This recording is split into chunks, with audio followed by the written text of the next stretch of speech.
everyone, Ocala Rec and Park Ranger Caroline here, and today we're going to be making a mason bee house. So this is an incredible resource. I absolutely love this book. You can also turn it into a mason bee house after you're done with it. It has everything you need it to make a mason bee house, so how cool is that? So we're going to be referencing some material in here, but this is going to be what we are going to make today. And I'm sure a lot of you are much better artists than I am, but you can, decorate it however you like to. Bees actually are obviously drawn to color because of the flowers, but they also like shapes as well. And then on the inside, we have a bunch of paper rolls that we're going to be making from recycled paper, and I will show you how we get started. All right, so this is a soup can. And we obviously want to take the label off first, or I guess if you just really like that brand of soup, you can just leave it on.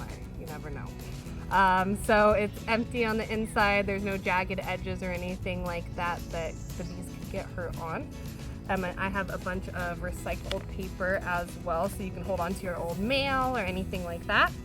And a pencil, some tape, and some scissors. That's all you need, and you are well on your way to make a mason bee house. All right, so the pencil is pretty much the perfect diameter to get these rolls. They can actually be different sizes and the bees will still access them. That could be a fun project. Maybe make a mason bee house with all the same size and make some with bigger and smaller ones and see which one that they inhabit the most. All right, so what you're gonna do is you're gonna put your pencil at the end and just roll it on.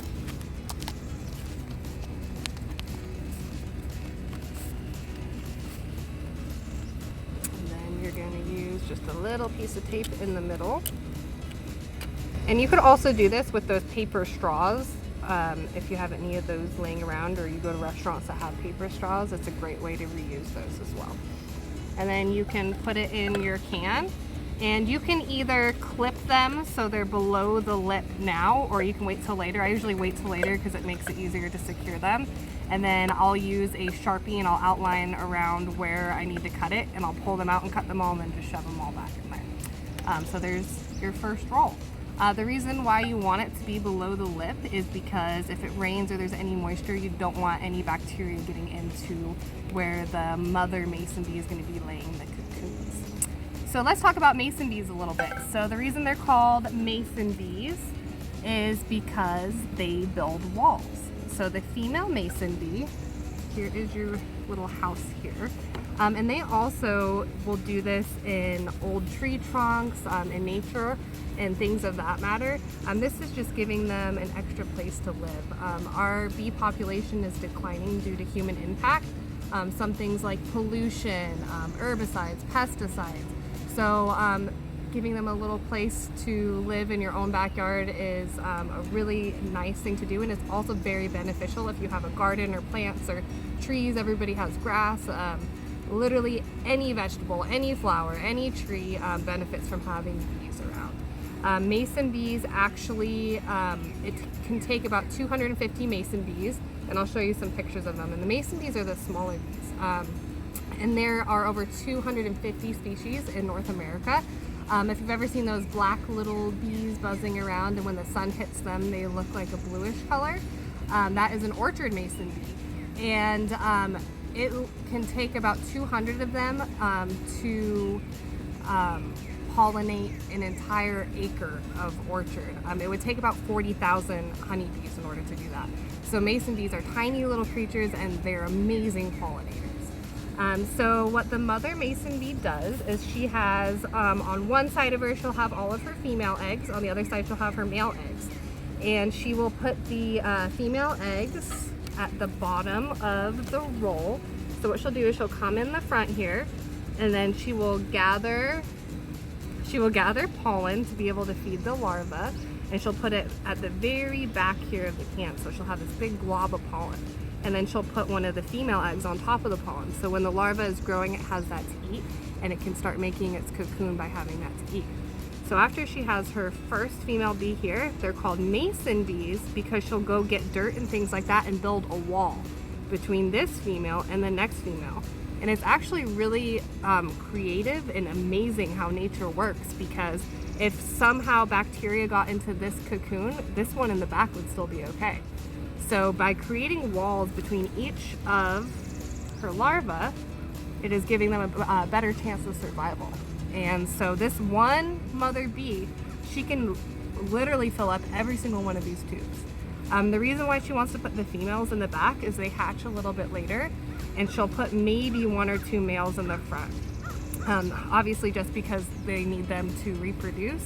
But female bees obviously do a lot of the work, so that she wants to have as many of the female bees in the tubes as possible. There's also a very neat thing that people do.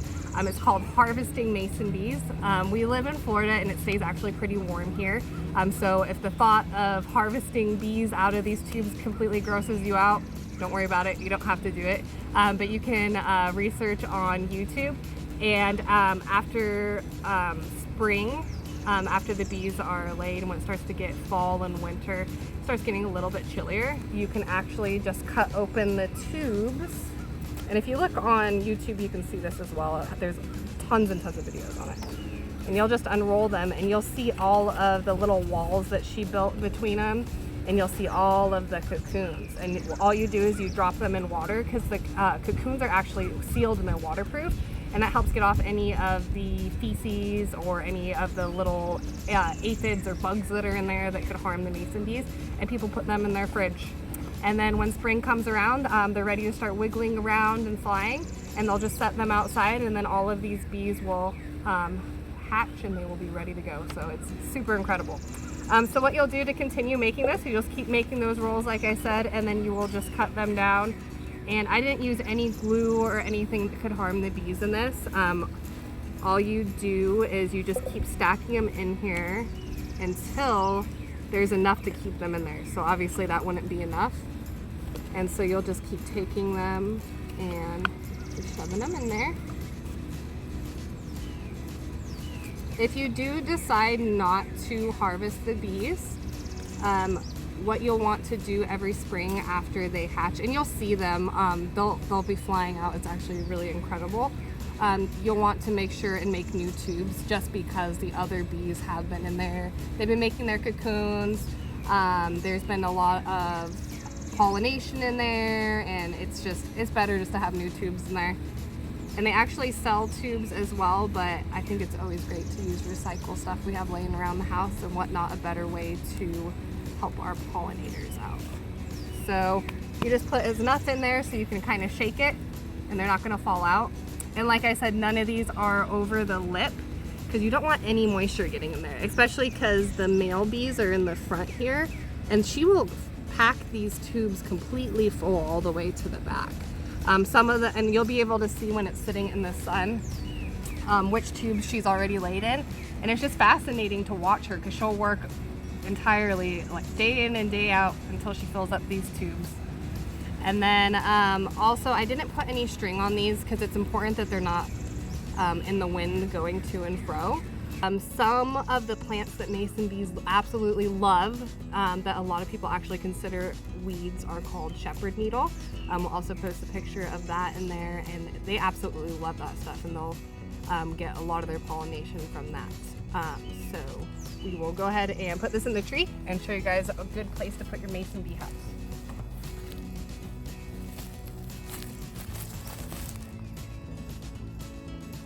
All right, so this is the perfect spot. The sun isn't going to hit it and completely cook up the bees inside of the tin can. You want to make sure that it has, it's pretty shaded, but you also don't want the sun hitting on it from a back angle either, because remember that the tubes are going to be completely full of bees. Also, the tin can, you can see that it's a little bit bendy, so you can actually shove it in there, get it nice and strong in there. If it was lower, animals could get inside and kind of mess with it, so it's nice to put it up a little bit higher for them. And yeah, I think I'm going to leave that one there and see if we get some bees.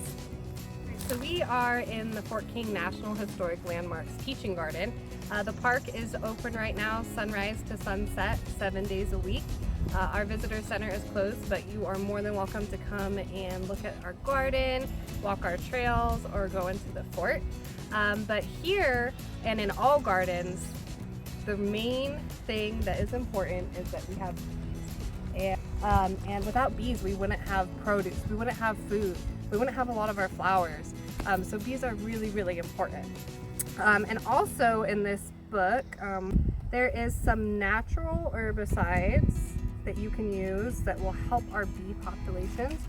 Some of the things you can use are like hot sauce, onions, garlic, baking soda spray. You can get onto the amazing internet and look up different natural ways to keep pests off of your plants. And this will just help not only the mason bee population, our water sources, all of our outdoor spaces. So by making small changes to protect our animal habitats, just by even using different herbicides, it's going to impact much greater things. So thank you so much for watching. I hope you enjoy your mason bee houses. Get them out soon because spring has just started and they're going to be ready to start laying their eggs. Thanks everyone.